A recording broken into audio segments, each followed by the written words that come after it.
Que sentido ten escribir estas liñas? Ni sequera sei se habrá alguén que as lea no futuro. Por non saber, mesmo ignoro se veremos un futuro. Mais en algo teño que ocupar as inacabables horas do día para non deixarme arrastrar pola desesperación ou polo medo.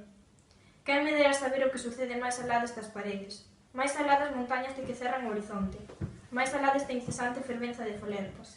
Así comeza A neve interminable, o último libro de Agustín Fernández Paz, un escritor galego e licenciado en Ciencias de Educación, natal da provincia de Lugo, onde naceu no ano 1947 e que, por desgraza, nos deixou o pasado mes de xullo en Pontevedra. Agustín ten máis de 50 títulos dirixidos maioritariamente a un público infantil e xuvenil, que nun principio foron escritos en galego, pero que como consecuencia do seu recoñecemento a nivel mundial foron traducidos a numerosas linguas.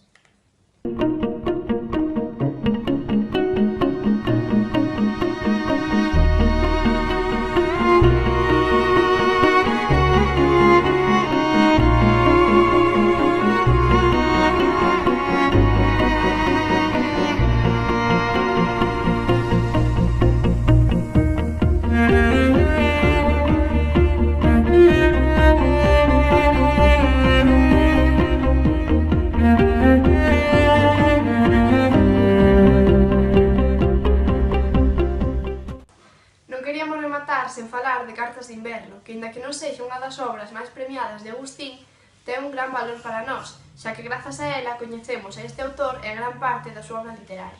Ademais, penso que as dúas coincidimos en que o que máis nos gustou desta obra é que mantén o misterio ata o final, o cal é tan aberto que lle deixa renda solta á túa imaginación, e iso mola.